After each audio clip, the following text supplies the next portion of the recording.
또 세대가 이제 좀 뭐 지금 젊은 세대분들은 이제 오 의원님이 좀 그 당시 상황을 좀 설명을 해주시는 게 뭐 의미가 좀 있을 것 같아요. 예.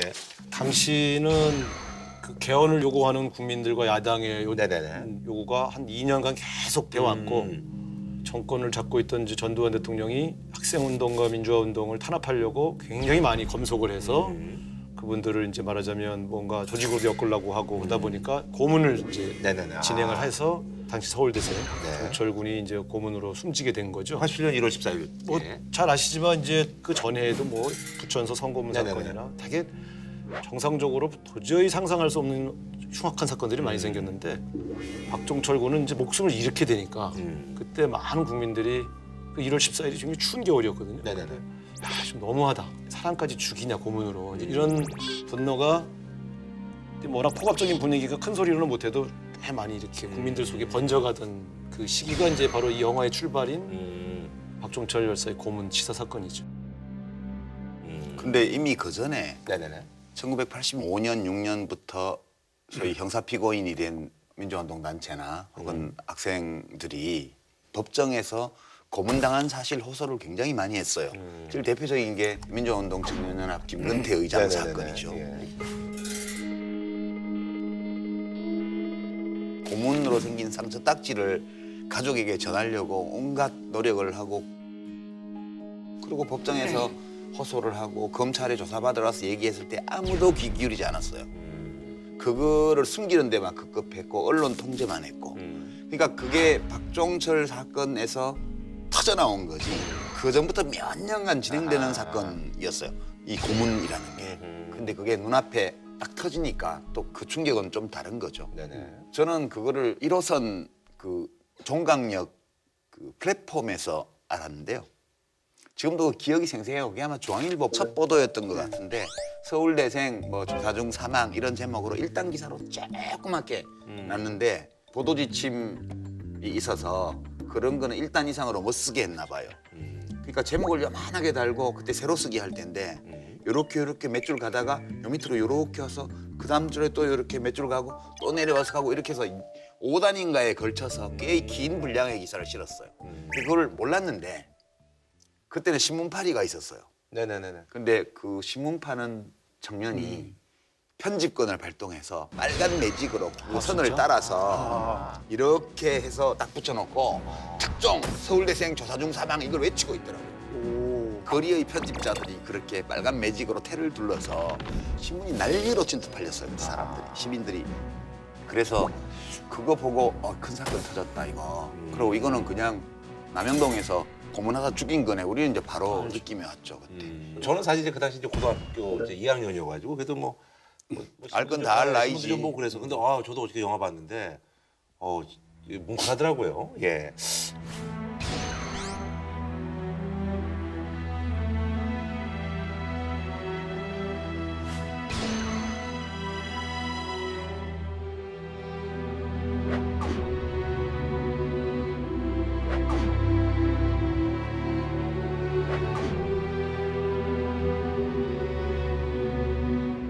요즘 그래가지고 많은 분들이 이제 검색을 하고 사진도 많이 지금 돌아다니고 있는데 대표적으로 이제 우리 저 우상호 전 원내대표님하고 배우 우현 씨 사진이 이렇게 많이 이제 다니더라고요. 그 이한영 여사 이제 영상 사진 들고 계시는 우리 우상호 의원님 계시고 옆에 이제 우현 씨. 예. 그때는 아주 장발이셨어요. 예. 그래서 우현 씨도 이때도 아주 머리숱이 아주 많으셨는데. 아니요, 잘 보시면 알지만 그 머리가 삭발한 예. 거거든요. 내가 볼 때 이 사람이 모친서 나왔을 때 무한도전. 예. 저는 아니 얘가 왜 무슨 못생겼나? 이제 그런 저는 워낙 오래 만났으니까.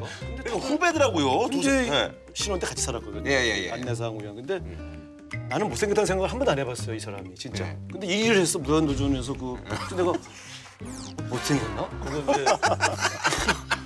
이제 근데 이때 사실 진짜 상당히 귀여웠어요. 근데 이 친구가 사회부장을 해서 네네네. 집회를 그러니까요. 실제로 이렇게 주도하는. 예. 사회 보고 이제 대열이 나가면 같이 앞에서 구호 외치고. 총학생에서 아주 굉장히 주요한 직책이에요. 원래 사회부장이 사회 보는 게 주인 모양. 그때 머리는 제가 그때 4.13 호원 조치를 전두환 대통령이 발표했을 때 네네네. 영화에도 연세대생들이 나오잖아. 그거에 대해 항의하는 투쟁을 할 때 총학생의 집행부 중에 4-5명은 머리를 깎아야 된다. 아하. 그래서 단식을 할래 삭발을 할래 아하. 했더니 이제 우현 씨가 나는 못 굶어요. 그래서 먼저 일어났구나. 그러면 그럼 나 머리 깎겠다. 굶는 거는 제가 굶기로 하고 그러셔서. 여기는 이제 머리를 제가 깎아서 삭발식도 하고. 근데 나라도 이제- 머리 민다. 아이고 왜 굶어? 근데 우현 씨는 내가 직접 삭발을 이렇게 그래서 고개 조금 자라가지고 머리. 그러네, 머리가 그러네. 그렇습니다. 네. 그렇습니다.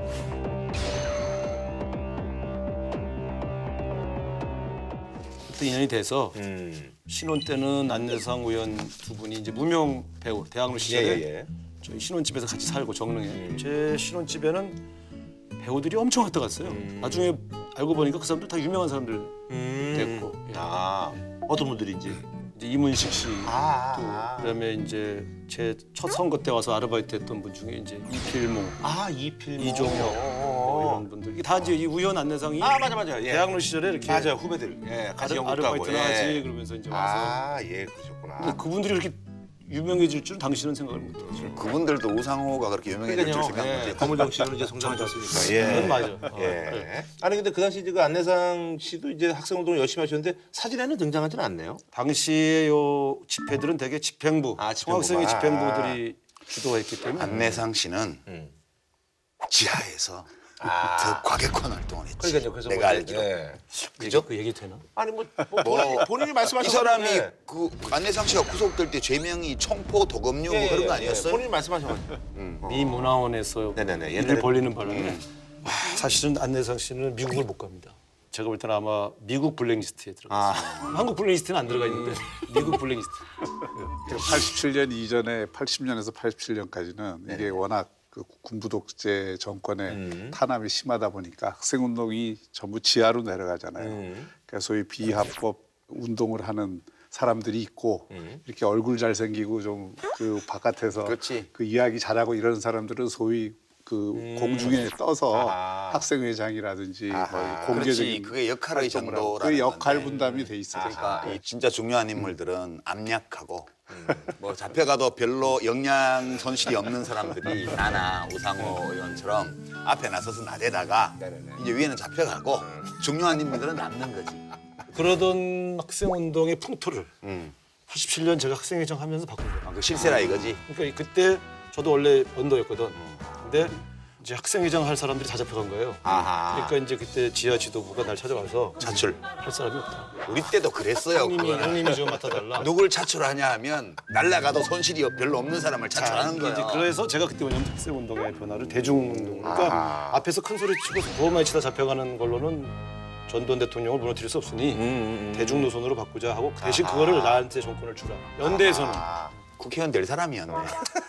우리는 그런 약속도 못 받고 차출대가 하다가 잡혀갔네. 아무래도 이제 영화 속에 실제 이제 인물들이 이제 캐릭터로 이제 등장하는데 사건의 중요한 구실을 만든 분이 이제 최한 검사라는 분인데 이분이 나중에 이제 검사장까지 하신 뭐 거기서는 이제 관동걸로 돼 있는데 사실 이제 끝까지 이제 검찰 조직에 있으셔가지고 예, 전두환 노태우 구속 담당 검사였고. 저도 영화를 어제 대통령하고 같이 봤습니다만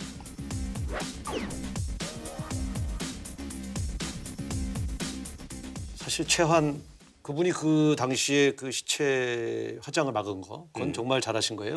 그 역할이 사실 그분의 인생에서 보면 우리에게는 굉장히 큰 도움이 됐는데 근데 그분도 공안부장이라 그 전에 우리 선후배를 죄 많이 없는 잡아갔어요. 학생들을 어마어마하게 많이 감옥에 잡아갔어요. 쳐넣었지. 그래서 사실 이게 묘한 거예요. 그 자리에 앉아 있는데 저분도 우리 편 많이 잡아갔는데 영화에서 하중가 너무 멋있게 나오네. 부검 명령 섭니다. 모양 제조기 갑시다. 법대로. 근데 고문을 한다는 사실을 검찰 공안부에서 몰랐던 게 아니에요. 다 알고 있었고 거기 남영동 대공분실이나 보안사나 이런 데서 잡혀서 고문당한 사람들이 거기 와서 검사 취조를 받을 때 고문당한 사실을 다 얘기했어요. 근데 그걸 같이 다 덮었던 사람들이거든. 그런데 최환 검사가 중요한 것은 그래도 그 안에 법이라도 지키려고 하는 사람의 그 양심적인 그 기능이 있었기 때문에 그게 사실은 큰 역사적인 변화를 가져온 거는 틀림없고. 그 문제가 논란이 되고 있죠. 지금 사실 이제 영화를 본 사람들 사이에 지금 교도소 보안계장. 그러니까 이제 그분이 그 사건에서 결정적인 제보를 하죠. 그 치안본부의 대공수사처 간부들이 와서 회유하고 이런 장면을 다 봤잖아요. 그리고 나서 그 이부영 씨 쪽에 제보를 하잖아요. 그래서 그 행위 자체는 굉장히 훌륭한 행위죠. 근데 그분 스스로가 학생들은 그때 나를 전두환의 개라고 그랬다. 음. 이제 샤우팅, 막 전두환 물러가라 소리 지르고 이러면 수갑 채우고 버슴들을 묶고 뒤에 방송국 물리고 징벌방에 집어넣고 이걸 자기가 했다고 스스로 얘기를 했잖아요. 그래서 자기가 그렇게 훌륭한 사람 아니라고 이렇게 저는 굉장히 훌륭한 말씀이라고 저는 생각하는데요. 그래서 그게 일반화된 문제로 좀 있죠. 그 어떻게 봐야 될지 그분들에 대해서. 아니 그러니까 저는 이런 거죠. 영웅주의 시각으로 누군가가 개인이 굉장히 엄청난 일을 해서 역사가 바뀌었다 이렇게 보여지는 것보다 각자 자기 위치에서 야 이건 너무해서 난 이것까지는 못하겠다라고 생각한 사람들의 작은 실천들이 모여서 이렇게 큰 역사적 물줄기를 바꾼 것으로 해석하는 게 좀 맞다고 봐요. 그런데 아주 중요한 그것이 교도관이었던 한재동 한재동 씨.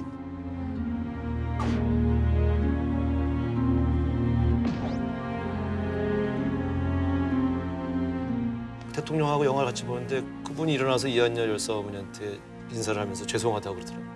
어머니가 왜 죄송해요? 좋은 일 해놓으시고 그랬더니 저는 안에서 그 민주화원 학생들 제가 다 가두고 또 이거 전달은 했지만 사실은 아들을 잃으신 분 앞에서는 제가 할 말이 없습니다. 그런데 제가 감동이 다 왔어요.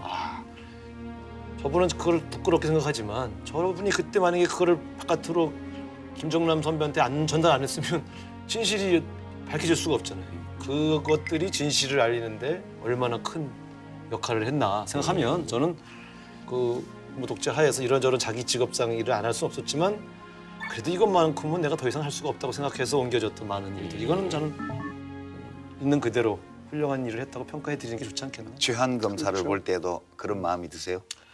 제가 그때 좀 머리가 복잡하더라고요. 그래서 그분이 그 일을 해주신 거는 참 잘했습니다 하면서도 박종철, 이한열 내 옆에서 직접 쓰러져간 후배가 있으니까 감성적으로는 용납이 잘 안 돼요. 사실 솔직히 말씀드리면 나도 이제 머릿속에서는 저분도 먹고 살라고 했겠지 이렇게 하다가도 근데 왜 내 후배들이 죽었어야 돼? 왜? 뭐 이런 거는 또 남는 거야. 그래서 그게 이제 이한열 열사 어머니가 영화를 못 보시는 이유도 이제 그런 거잖아요. 그러니까 다른 자리에서 봤으면 뭐 최환 검사님이나 뭐 다른 분들도 내가 편하게 대했을 텐데 이한열 열사 어머니 옆에 와서 앉아서 볼 때는 내가 편하지 않았어요. 솔직히. 그래서 저도 그걸로 영화를 보고 나서 되게 이걸 어떻게 우리가 소화를 해야 되지?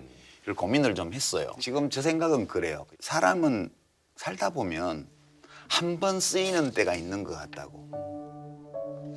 근데 그분들이 교도관을 안 했고 그분들이 검사를 안 했으면 그런 일을 할 수 있는 위치에 못 갔을 거 아니에요. 어떤 상황이 왔을 때 자기 자신의 최소한의 인간다움을 잃지 않고 지켜내는 사람들이 있어요. 그러니까 저는 이제 역설적으로 생각해서 그분들이 그때 그 자리에 있어줬다는 것이 되게 고맙더라고. 그래서 나는 마음속으로 화해했어요. 그냥 미워할 만한 99번의 일이 있었다 하더라도 그 99번이 그 한 번의 일을 위해서 있었던 건 아닌가? 그런 생각 때문에. 확실히 저보다 훌륭하시네.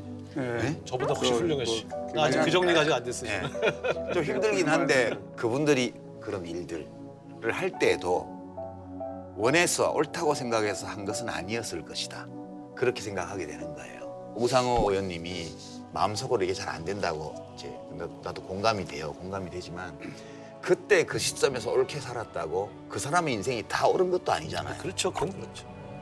그러니까 그 뒤에 완전히 반대의 길을 간 사람들이 또 생각나더라고. 그때 같이 있었는데. 아니 그래서 이제 그 영화 보신 분들이 그래서 이제 박종철 열사가 사실 이제 선배 이름을 대라는데 이제 뭐 모른다고 하고 끝까지 이름을 얘기를 안 했잖아요. 그래서 그 당사자가 누구지 했더니 그 박종훈이라고. 근데 네. 그분은 이제 한나라당 쪽에서 이제 뭐 출마도 하시고 뭐 네, 또 두 이제, 번인가 출마했죠. 글도 세번 출마했어요. 쓰시고 그 당시에 또 후배 뭐 영정 사진 들고 있었던 그분도 역시 마찬가지로 이제 한나라당 쪽으로 가서 또 출마도 하시고. 87년 6월 항쟁은 대한민국의 자유민주주의로 국민들의 투쟁에 의해서 완성한 사건이지 그게 사회주의를 지향하는 사건이 아니라고요. 우리가 직선제 개헌을 요구하고 자유민주주의답게 하자는 네네네. 운동에 전 국민이 동참한 거기 때문에.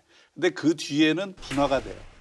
그 운동권도 소위 분화가 된단 말이에요. 그러니까 87년 민주화 공간이 열린 다음에는 사람들이 자기 생각에 따라서 다 이렇게 네네네네. 분화가 되는 거예요. 그 바뀌는 가운데에서는 또 소위 3당 통합을 통해서 네네네. 민주화 운동의 한 축이었던 YS가 그 보수 쪽을 재편하는 일로 가면서 거기에 동참한 사람들도 네네네. 상당히 많이 생겨요. 소위 영화에 이번에 김정남 씨가 김정남 교육문화수석을 했잖아요. 교육문화수석으로 갔잖아요. 그러니까 이제 그 속에서 그 많은 사람들이 민주화 이후의 한국 사회에 대해서 어떤 게 바람직하냐에 대한 생각이 차이가 난 거지.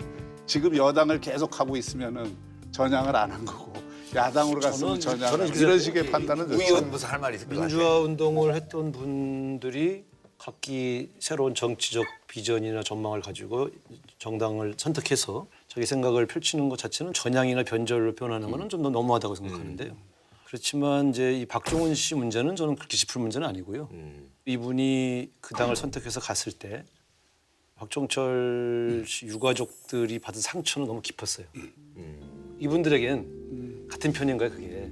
내 아들을 뭐 그럴 수 죽인 있겠죠. 그 사람들과 같은 진영으로 갔다고 하는 상처가 있어서 되게 힘들어하셨어요. 제가 보면서 본인 입장에서는 나는 내 정치적 선택 자유가 있다 그럴 수 있는데 박종훈 씨나 우상호 같은 사람은 선택의 자유가 없어요. 왜냐하면 죽음을 안고 살아야 되기 때문에 저는 이한열 열사 가족이 싫어하는 일을 할 수가 없어요. 그러니까 그런 측면에서 이걸 사상의 변절이나 전향이라는 측면보단 그래도 종훈이는 종철이를 생각하면 차라리 정치를 안 하든가 그냥 다른 일을 하고 그렇지. 이 종철이 기념 사업을 하는 게 더 좋지 않았을까 하는 생각이 저한테 좀 있어요. 그건 다른 문제. 이게 나는 되게, 그건 충분히 이해해. 되게 어려운 문제인데 이게 사실은 지금 20대들에게는 1987년이라는 게 우리 20살 때 일제시대 얘기예요. 시간적 거리로 보면.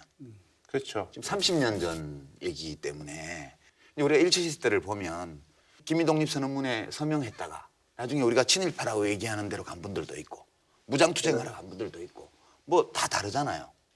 우리 우 의원님은 이제 그 소화가 잘 안 될 수 있어요. 너무 가까웠기 때문에. 근데 생각해 보면 일정 시기에 옳은 일을 못하고 살았다고 해서 그 사람이 다른 시기에 옳은 일을 못하는 것도 아니고요. 그건 아니죠. 또 한 시기에 옳은 일을 했다고 해서 그 사람이 앞으로도 계속 옳은 삶을 산다는 것도 없는 것 같아요. 그래서 이 마음으로 좀 보면 좀 낫지 않을까 그런 생각을 해요. 정치권을 떠나시더니 굉장히 좋아지셨네요. 근데 이거는 개인에만 해당되는 게 아니고 역사와 국가에도 네네네네. 해당된다고 생각해요. 네. 좋은 취지를 갖고 의도를 갖고 그런 선의를 가지고 혁명을 했던 사람들이 권력에 오르고 나서는 그게 꼭 성공을 보장하는 게 그렇죠. 아니거든요. 오히려 그 혁명을 할 때의 그 이상을 실현하기보다는 자기들이 반대했던 세력의 그 행위를 반복하거나 더 심하게 하는 사례들도 많고. 많았죠. 그러니까 역사나 개인의 삶이나 우리가 굉장히 그 모순적인 것들을 포함하고 있다는 것을 인정하고 봐야죠. 그리고 한 가지만 제가 첨언하면 저는 특히 공적인 활동을 하는 사람은 그런 변화가 있을 때에는 자기 생각이 왜 그렇게 바로 바뀌었는지를 그거예요. 정직하게 저는 얘기를 그게 하고 지금 바뀌어야 된다고 생각해요. 그게 있으면 더 좋죠. 옳은 말씀입니다. 그 영화 관련 퀴즈 하나 낼까요, 제가? 1987 관련. 거기 보면 고창석 씨가 그 신문사 네네네. 편집 부장. 동아일보. 편집국장. 야, 응? 억울하게 학생이 죽었는데 무슨 보도 지침이 뭐야 이러면서 막 그냥 칠판을 튀어 이러면서 막 하잖아요. 누구를 모델로 했을 것 같아요? 저는 두 사람을 합성했다고 보는데 김중배. 아니요. 그래요. RG에서 보도 지침의 존재를 1986년도에 통째로 폭로해 버렸잖아요. 그게 김주원 기자하고 해직 기자 신분이었는데 김태홍 국회 보건복지원장 하셨던 분 나중에 이 두 분이 감옥 갔잖아요. 그 칠판에다 날마다 보도 지침 그 요지를 썼잖아요. 그거를 다 메모해서 몇 년 동안을 모아서 한꺼번에 다 터뜨려 버렸어요. 근데 그 바람에 보도 지침을 내려보내서 언론사를 통제하는 게 그 뒤로 굉장히 많이 약화되었거든요. 그래서 저는 이게 꼭 1987년 1월 10며칠의 상황이 아니라 그 80년대 내내 그 보도 지침 아래에서 고통받고 양심의 가책을 느끼고 있던 기자분들이 감옥 가고 막 해직당하고 하면서 굉장히 싸웠거든요. 이 대표적인 인물이 이 두 분인데 저는 제작자들이 그 86년 사건이라 영화 속으로 넣을 수가 없으니까 빙의해서 고창석 씨한테 그 역할을 줘서 한 게 아닌가. 근데 그거 저는 그런 생각 좀 그 들었어요. 당시에 동아일보의 역할은 굉장히 컸다고 생각해요. 컸죠. 예. 그 동아일보가 당시 그 김중배 칼럼이라고 엄청났죠. 그게 이렇게 대놓고 저항적인 글을 못 쓰니까 굉장히 은유적으로 글맛이 굉장히 뛰어난 칼럼을 그 김중배 네. 당시 위원이 썼어요. 그래서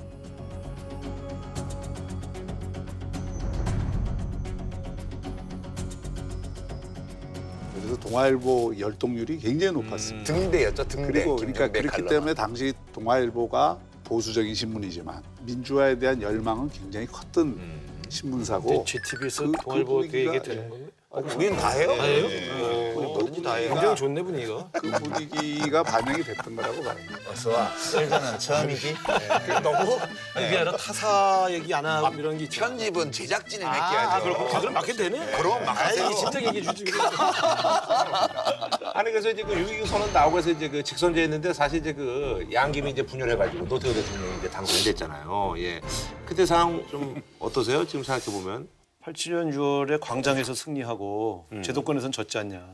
그러니까 그때 우리가 받았던 상처라는 게 그때 당시 말로는 야, 죽 써서 개 줬다 이랬거든요. 네? 노태우 대통령이 개란 소리가 아니고 그러니까 우리가 고생해놓고 결국은 제도권 정치권이 다 날려먹었네. 그러니까 그 패배감이 어마어마했어요. 그래서 87년도에 8월 말에 이제 끌려갔다가 12월 30일 날 출소를 했는데 와 보니까 황폐해져 있는 거예요. 폐거지, 폐거. 예. 서로 안 만나. 6학년 때 같이 어깨를 나란히 하고 움직였던 동료들이 아 쟤는 후보단이라 했고 쟤는 백주번 했고 쟤는 뭐 했다고 안 만나는 거예요. 그래서 내가 야 불과 4, 5개월 전에 그렇게 서로 유월항쟁 끝나고 그렇게 서로 승리를 자축하고 끝내 민주정부 수립하자 이러던 사람들이 저놈 때문에 졌다 이러면서 이제 서로 찢어진 걸 보고 굉장히 충격을 받았던. 근데 제가 지난번 촛불이나 뭐 그 탄핵을 할 때 가장 긴장했던 게 누군가를 끌어내리거나 항쟁이 성공하는 게 중요한 게 아니라 진짜 정권을 실질적으로 교체하는 게 진정한 의미의 이 시승전결이다 이런 생각이 들었죠. 당시 87년은 6월에 승리감을 갖다가 12월에 너무 좌절을 기피했고 그게 너무나 굉장히 큰 상처였어요. 그러니까 저는 그 87년 12월의 분열이 무지무지하게 역사적으로 후과가 큰 분열이었고 그거로 인해서 6월 항쟁의 성과가 거의 반에 반토막이 났다. 저는 그렇게 봐요. 그렇게 보고 진짜 원망스러웠죠. 저는 그날 밤에 눈물이 앞을 가려서 질적으로 알았어요. 결과가 그렇게 나오고 나니까 그러니까 막 마음속으로 승복이 안 되고 너무 분하고 억울하고 막 앞이 안 보이는 거예요. 그래서 밤새도록 울은 것 같아 그날. 네, 그 마음은 다 마찬가지죠. 정말 비참한 날이었어요. 제 인생에서 아마 5.18 때 잡혀갔을 때보다 그날이 더 비참했어요. 정말 깊은 상처를 남겼죠. 네. 아무래도 이제 올해가 사실 이제 개헌 논의로 굉장히 뜨거운데 일단은 뭐 그 당시 이제 1987년 개헌 어떤 의미라고 보세요? 아니 뭐 아무래도 6월 항쟁의 주 요구 조건이 이제 직선제 개헌, 대통령을 채권에서 간선으로 뽑지 말고 10년 만에 직접 국민이 뽑게 되었다는 그 그렇죠. 진전, 발전은 굉장히 의미가 있는 거고요. 그 안에 담기는 내용들도 이 문제에 대해서 의견이 있는 사람들도 빨리 대통령 선거 준비를 해야 되니까 그 헌법을 만드는 과정에 깊게 간섭들을 많이 안 했어요. 제가 김종인 대표한테도 자세히 물어봤더니 그때 그 헌법이 빨리 될 수 있었던 건 국회의원들이 간섭을 덜 해서 그랬다. 현실적으로. 원래 글 쓰는 사람들도 마감 기일이 딱 정해져 있으면 그때까지는 원고를 보내요.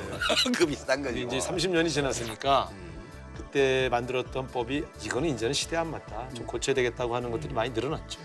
그러니까 사실상 대한민국 정체성이 자유민주주의라면 그 자유민주주의를 완성한 의미가 있는 게 87년 헌법이에요. 그런데 아쉬운 점은 왜 5년 단임제로 했느냐.